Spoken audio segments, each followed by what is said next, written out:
The wind arrived before she did, sharp, restless, carrying the scent of salt and decaying leaves as if autumn itself had decided to lead Evelyn up the winding cliff road.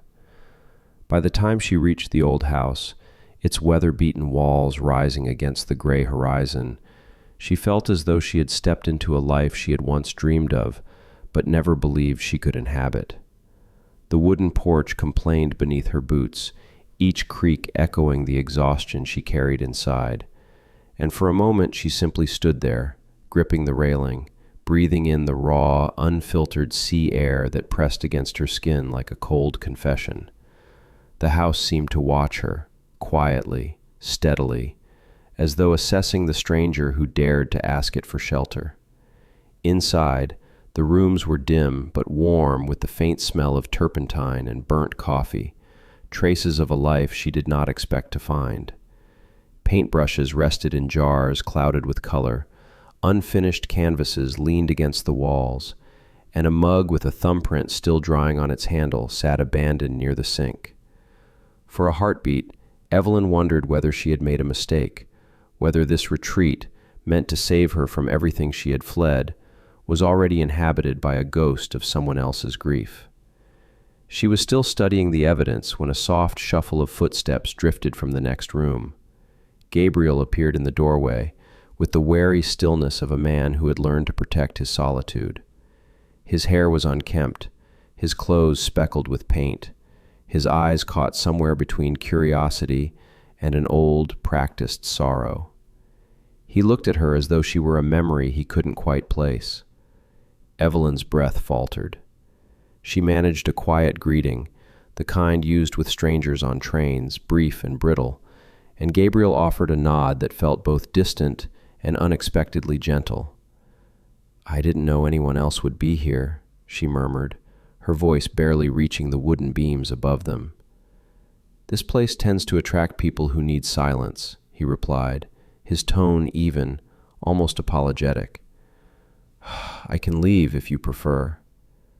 The offer unsettled her more than his presence. "No, it's all right," she said quickly, though her pulse flickered with unease. "I only need a little space, a little time." His gaze softened at those words, not with pity, but with recognition, as if he understood them in ways she could not yet articulate. He stepped back to give her room, and she slipped past him, feeling the weight of his unspoken thoughts in the air behind her. As dusk settled, the fog crept in from the sea, swallowing the cliffs until the world looked suspended between dream and ruin. Evelyn wandered through the house, running her fingers along the chipped banisters, the faded wallpaper, the window glass trembling faintly in the wind. With every corner she explored, she felt the grip of her past loosen just enough to let her breathe, though the fear of what might return lingered like a bruise beneath the surface. Later, she found herself standing near the open doorway of Gabriel's studio, drawn by the soft scrape of brush against canvas. He did not notice her at first.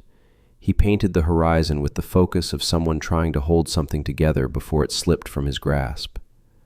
When he finally glanced toward her, she saw a flicker of the same ache she carried, different in shape, but equally deep. For a moment they simply looked at each other, two strangers bound by wounds they did not yet dare to name. "Is the sea always this loud?" she asked quietly. "Only when it wants to remind us we're small," he answered, a corner of his mouth lifting in the faintest hint of a smile. It was not warmth, not yet, but it was something.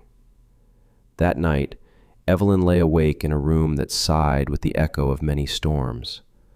The fog pressed against the windows like a patient hand, and she listened to the rhythm of the waves below, wondering if this place would be the beginning of her healing, or if it would strip away the fragile armor she had worn for too long. Down the hallway, she heard Gabriel moving, slow, restless steps, as though he too was fighting the ghost that refused to let him sleep. In the quiet between those distant, uneven footsteps, Evelyn realized she was no longer running. She had arrived. And whoever Gabriel was, whatever pain had carved the silence into his voice, He was now part of the landscape she would have to cross to find herself again. The fog thickened around the house, but for the first time in months, she felt the faintest pulse of something she had forgotten how to trust, the possibility that her life had not ended, only fractured, and that here, on the edge of the cliffs, something new might begin.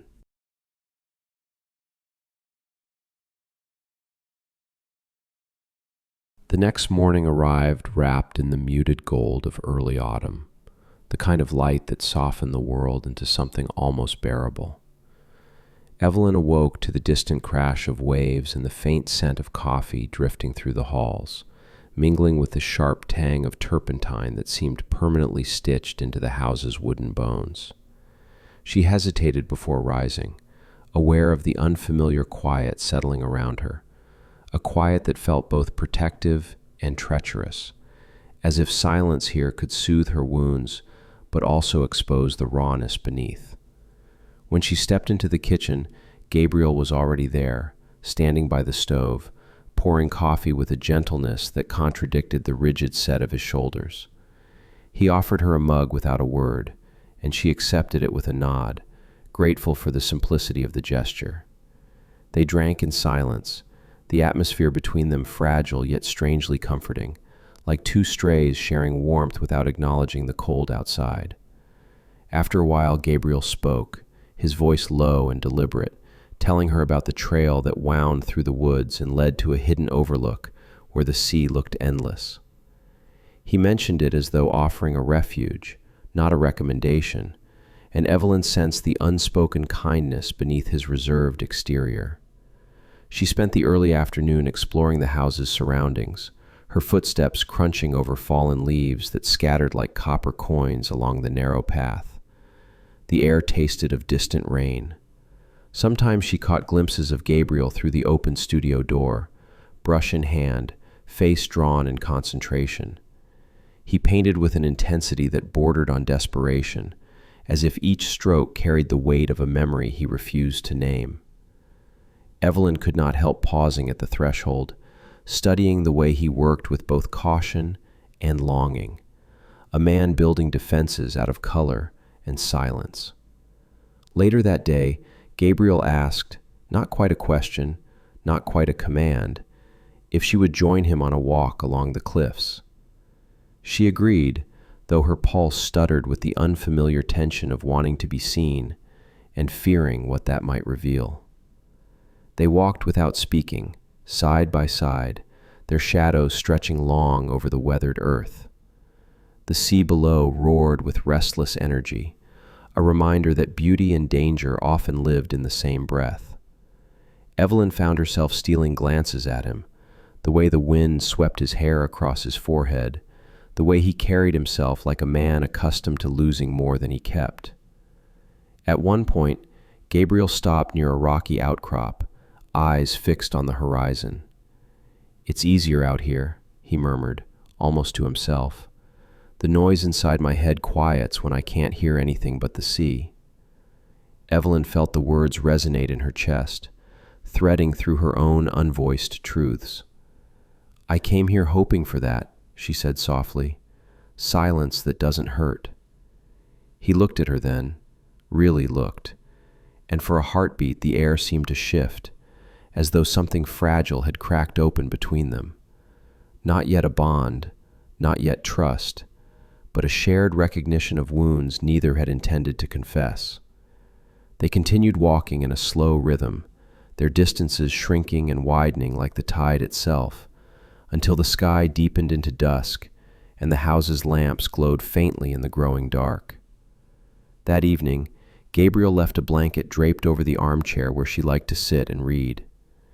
Evelyn lingered at the doorway to his studio, watching the lamplight spill across the painted canvas, swirling skies, fractured light, a horizon full of yearning.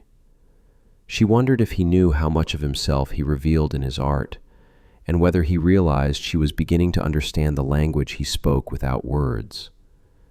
In the quiet that settled between them that night, something delicate began to form, not affection, not yet forgiveness toward themselves, but the first hint of companionship. A gentleness that neither asked for, yet both desperately needed.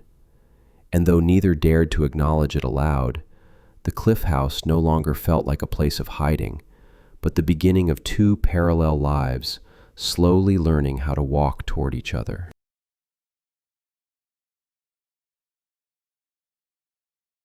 Autumn deepened over the cliffs in slow, deliberate strokes, painting the world in muted golds and bruised purples, and Evelyn felt herself slipping into the rhythm of the house as though it had been waiting years for her footsteps to return warmth to its corners. Days passed in a quiet dance between solitude and proximity. She spent mornings on the terrace wrapped in a blanket, breathing in the salt, thick air, while Gabriel moved through his studio with the restless energy of a man wrestling ghosts larger than the canvas could hold. Their paths often crossed. A shared glance in the hall, the soft thud of mugs placed side by side on the table, unspoken agreements that neither was quite ready to examine too closely. And yet, beneath all this gentle coexistence, a tremor of unease began to pulse, subtle but persistent, like the distant rumble of waves against the base of the cliff. It started with the messages, short at first, then sharper, insistent reminders of a voice Evelyn had fought so hard to escape. The first appeared on her phone one cold morning, its words tight and accusing. "You can't just disappear." She froze, breath catching in her lungs as her fingers trembled around the device. The world, for one terrifying moment, tilted back toward the darkness she had fled. She deleted the message, hoping that erasing the screen could somehow erase the weight pressing against her ribs. But more followed. Pleas mixed with threats, a spiraling tone she recognized too well. Each one pulled her farther away from the fragile calm she had begun to trust. Gabriel noticed the shift long before she admitted there was something wrong. He watched her from across the room with a cautious tenderness she tried not to see, noting the way her shoulders tensed when her phone buzzed, the way her breath shortened as though she were bracing for impact. One afternoon, while the sky hung low with approaching rain, he found her standing near the window, eyes unfocused, the ghost of fear pulling at the edges of her expression. "You're somewhere else," he said quietly, not accusing, simply observing. Evelyn felt the words settle into her like a truth she had been avoiding, but she shook her head, unable or unwilling to let him step into the shadows she still carried. Their dynamic shifted subtly but unmistakably. The soft ease of their earlier days became punctuated by moments of tension, by conversations that ended too quickly, by pauses that felt too heavy. Gabriel withdrew into his studio, painting with renewed ferocity, as though the storm building inside her spilled into his own unresolved grief. Evelyn sensed it, felt him retreat inward, not out of disinterest, but out of fear she recognized all too well. It mirrored the way she herself had once withdrawn from love, convinced that affection only sharpened the edges of future loss. One evening, as dusk bled into the sea and the air smelled of rain, she found him on the cliff path, staring at the horizon as though searching for someone he once knew. His posture was distant, almost haunted, and when she approached, the wind carried his quiet confession. Loving someone, it doesn't end just because they're gone. The tremor in his voice revealed a fracture deeper than she had imagined, a grief he had tended like a wound he didn't believe he deserved to heal. Evelyn felt her own defenses falter. For a moment she wanted to tell him everything, to let her truth spill into the growing doorway between them, but the echoes of her past tightened their grip. Instead, she placed a hand on the rusted railing beside him, close enough for warmth to pass between them, but not close enough to bridge the chasm of their unspoken fears. As night fell, the house seemed to hold its breath. Evelyn lay awake, listening to the storm gather offshore, knowing that the peace she had found here was thinning, thread by thread. And somewhere inside the dark, Gabriel wrestled with memories that refused to loosen their hold. 2 lives, each marked by a past that would not stay quiet, were drifting toward a reckoning neither yet understood. A reckoning carried on the wind, waiting just beyond the edge of the storm.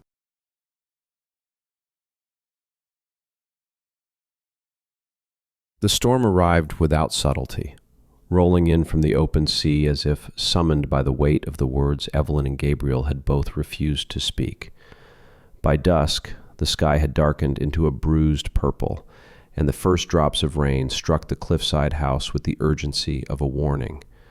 Evelyn paced through the living room, her heartbeat uneven, her mind circling the latest message that had appeared on her phone, this time not pleading, but promising. "I know where you are. We're not finished." The house, once a sanctuary, felt suddenly fragile, as though every wall had grown too thin to protect her from the past clawing its way toward her. She found Gabriel in the studio, the room lit only by the frantic flashes of lightning breaking over the horizon. He stood before an unfinished canvas, trembling with a tension that seemed to bleed from him into the air. Brushstrokes slashed across the painting like torn fragments of memory, revealing a grief he had kept buried beneath disciplined quiet. Evelyn stepped inside, her voice barely rising above the thunder. "Gabriel, we need to talk." He turned slowly, his eyes dark with a mixture of worry and exhaustion, as though he too had reached the limit of what silence could shield. For a moment they simply faced one another in the flickering light, both carrying truths too heavy to hold alone. Evelyn felt the storm press against the windows, urging her forward. "He found me," she whispered, each word shaking loose another piece of the armor she had worn for too long. "He's coming. I thought I could leave it all behind, but it doesn't stop. It never stops." Her voice cracked, and something inside Gabriel shifted, an old fear awakening, the fear of failing someone he cared for, the fear of loss replaying itself once more. His expression tightened, not with anger, but with a deep, aching helplessness. "You should have told me," he said, the quiet tremor in his voice feeling like the crack of a fault line. "I would have..." But the sentence broke before it could form. Evelyn stepped back, guilt rising in her chest. "I didn't want to burden you. You've lost enough. I didn't want to be another weight you had to carry." The confession came with tears she had tried to swallow, and the storm outside roared as if answering her surrender. Gabriel ran a hand through his hair, pacing once as though fighting an unseen force. "Evelyn, you are not a burden. But shutting me out, how am I supposed to stand beside you if you never let me close?" His words, though gentle, struck deep. Evelyn felt the truth of them, sharp and undeniable. Fear, both old and new, surged through her. "I don't know how to let anyone close without losing myself," she said. "I barely survived once. I can't risk that again." Lightning tore through the sky, illuminating their faces for a heartbeat, hers etched with fear and sorrow, his with a tenderness tainted by pain. The storm was no longer just outside. It was inside the room, pulsing between them with every unspoken fear. Gabriel stepped forward, voice breaking. "I lost her because I couldn't save her, and I've spent every day since believing that loving again would mean betraying her memory. But then you came here and..." His breath faltered, "and I realized I wasn't dead, not completely." Their eyes locked, raw and vulnerable. For a moment the storm paused, or perhaps it only felt that way because everything inside them had begun to break open. But then came the knock, sharp, violent, jarring the floorboards. Evelyn's heart seized. Gabriel's face hardened, shifting from pain to protective resolve. The past had reached the cliff house.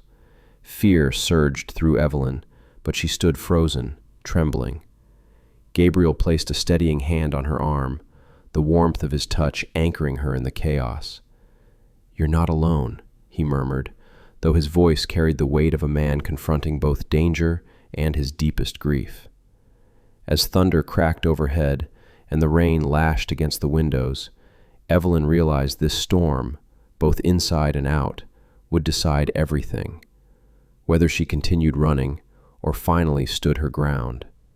And Gabriel, facing the doorway with a courage he didn't yet understand, knew that whatever happened next would define the man he chose to become. The knock came again, louder, demanding, echoing through the house like the past insisting on being heard, and the cliffside trembled beneath their feet as they stepped toward a reckoning neither could avoid any longer.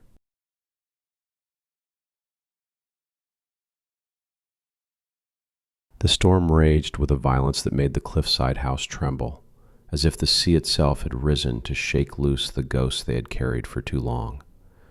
But inside, the world narrowed to the doorway where Evelyn's past finally stood in the flesh, drenched in rain, eyes sharp with the old cruelty she once mistook for love. Gabriel moved instinctively, placing himself between them, not with aggression, but with a steadiness that startled even Evelyn. It was the quiet, unwavering stance of a man who had run from grief for years, but would run no longer. Her former partner stepped inside without being invited, shaking water from his coat like a dog claiming territory. His voice cut the air with a familiar coldness. "So this is where you've been hiding." The accusation hung heavy, sharpened by the thunder exploding above the cliff. Evelyn felt her body react before her mind could catch up, muscles tightening, breath shortening, old panic clawing up her throat. For a heartbeat, she was no longer a woman standing beside someone who cared for her. She was once again trapped in a life where her voice had no weight. Gabriel's hand brushed her arm, grounding her. "You need to leave," he said to the intruder, his tone calm but carved from something resolute. Her former partner scoffed, stepping further inside, eyes flicking between them with a brewing rage. "She belongs with me," he said. "She always has."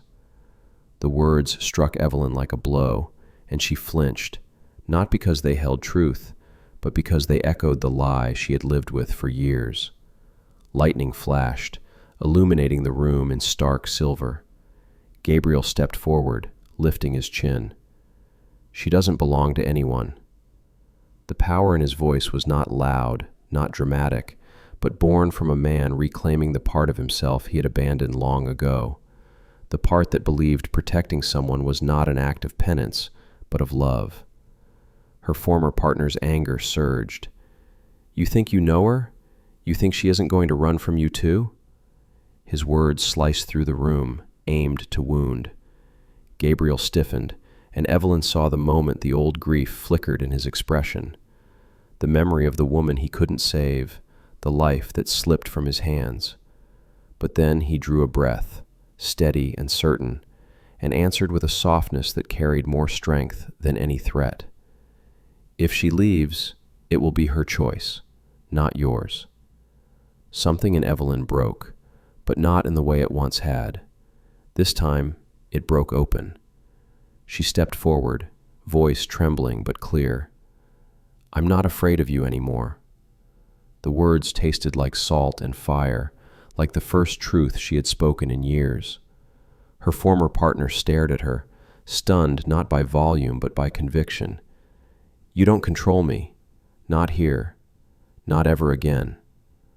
The storm outside thundered in approval, shaking the windows as if echoing her declaration. He tried to retort, some venomous retort forming on his lips, but for the first time Evelyn didn't shrink from it. She looked him in the eyes, truly looked, and saw nothing but a man small enough to rely on intimidation to feel large. And she felt a strange, liberating pity. Gabriel, seeing the shift in her, took another small step toward the intruder. "You should go," he said quietly, "before the storm traps you here."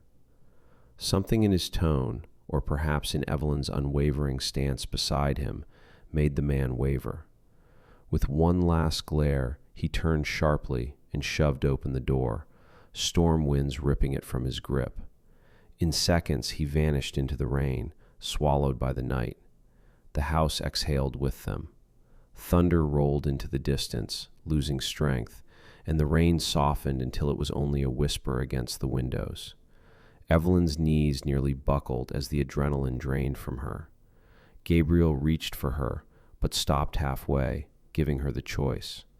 She closed the space between them. For the first time, her tears were not born from fear. They were release. Gabriel wrapped his arms around her with a gentleness so careful it felt like reverence. She pressed her forehead to his chest, letting the storm inside her spill out in trembling breaths. "I'm sorry," she whispered, meaning 100 unsaid things. Sorry for the silence, sorry for the fear, sorry for believing she had to face her demons alone. Gabriel rested his chin lightly atop her head. "Don't be," he murmured. "You were surviving." They stood like that for a long moment while the house settled around them and the storm thinned into a fragile calm. When Evelyn finally stepped back, her eyes were red but clear, clearer than Gabriel had ever seen them. "I don't want to run anymore," she said softly. "Not from him, not from myself." Gabriel swallowed, emotion tightening his voice. "And I don't want to hide anymore." His gaze held hers, vulnerable and unshielded, as though he were letting her see every fracture still healing in him.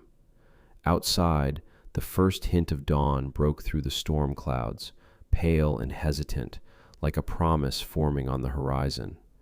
The night had not fixed everything, but it had changed everything. And now came the question neither had yet dared to answer. What did they want to build once the storm was finally gone?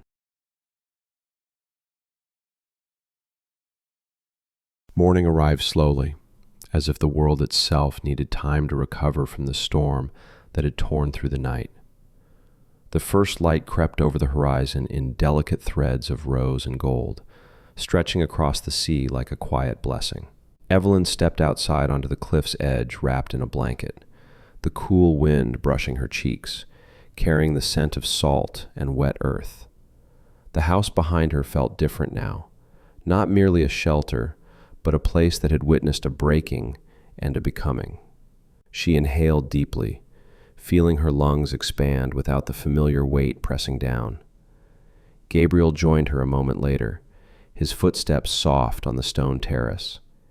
He didn't speak at first. He simply stood beside her, leaning his hands on the railing, letting the silence wrap around them. It wasn't the brittle silence of strangers or the anxious silence of unspoken fear. It was something gentler, a shared breath between two people who had finally stopped running from themselves. The dawn reflected on his features, softening the lines carved by years of grief, revealing a man who had spent the night confronting ghosts he had once believed were permanent residents of his heart. Evelyn turned slightly, studying him with a tenderness that surprised even her. She saw the remnants of pain in his eyes, but also something new, a cautious openness, like a door cracked open just enough to let the morning light in. "How did you sleep?" she asked softly. He almost laughed, the sound fragile but warm, like someone who finally remembered he's allowed to. The response tugged at something deep within her, and she found herself smiling, a real smile, not one meant to reassure or deflect. They stood together watching the sea churn and calm in slow rhythm, as if the waves themselves understood the delicate balance between destruction and renewal. Evelyn felt the remnants of fear flutter in her stomach, fear of her past returning, fear of trusting someone again, fear of losing the fragile hope growing inside her. But she also felt something stronger rising beneath those fears, a sense of belonging she had not expected to find on this cliff, with this man, in this quiet post-storm dawn. After a long moment, she spoke, voice trembling with honesty. "I don't want to go back. Not to who I was. Not to that life." Gabriel's expression softened, but he didn't reach for her or try to fill the space with promises. Instead, he let her speak fully, as if giving her back the agency she'd been denied for years. I want to stay, she continued. Not because I'm hiding, but because I want to build something new. Slowly, honestly, maybe even beautifully. A breeze swept across the cliff, lifting the edge of her blanket like a quiet applause. Gabriel looked out over the sea, swallowing hard before answering. I've spent so long mourning what I lost, I forgot that grief isn't a home. It's a place you pass through. He exhaled, long and unsteady. If I stay in it forever, then her memory becomes a prison, not a love.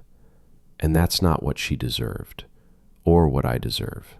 When he finally turned to Evelyn, his eyes were vulnerable in a way she had never seen, open, trembling, full of a courage that came from choosing life again.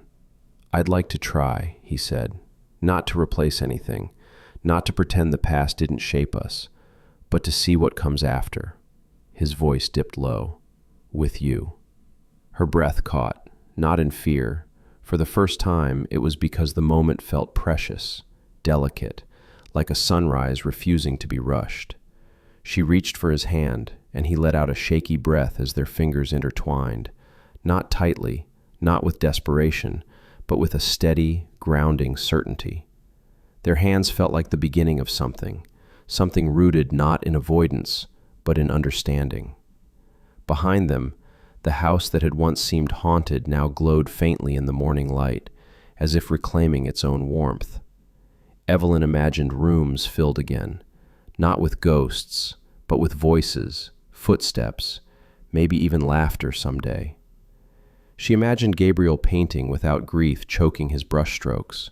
She imagined herself writing, breathing, living in a way she had never been allowed to before. And she realized that healing was not a single revelation, not a dramatic transformation, but this: small, quiet moments where choosing yourself and choosing someone else no longer felt like opposing paths. Gabriel lifted their joined hands slightly, brushing his thumb across her skin. We don't have to know what the future looks like, he murmured. We just have to walk toward it. Evelyn looked out at the sun rising over the sea, bright, patient, full of possibility, and felt something settle inside her with gentle finality. I'm ready, she whispered. The wind carried her words out over the cliffs, letting them merge with the crashing waves below. Two bruised hearts, no longer defined by what broke them, stood side by side as the world awakened around them. Not fixed, not perfect, but open, beginning. And as the sun bathed the house on the cliff in its first full light, it felt less like an ending and more like the first day of a life they were finally choosing, freely, courageously, together. If this story stayed with you, if it made you feel something, even quietly, consider subscribing to the channel. Your support helps us create more slow, emotional love stories like this one. New stories are coming soon,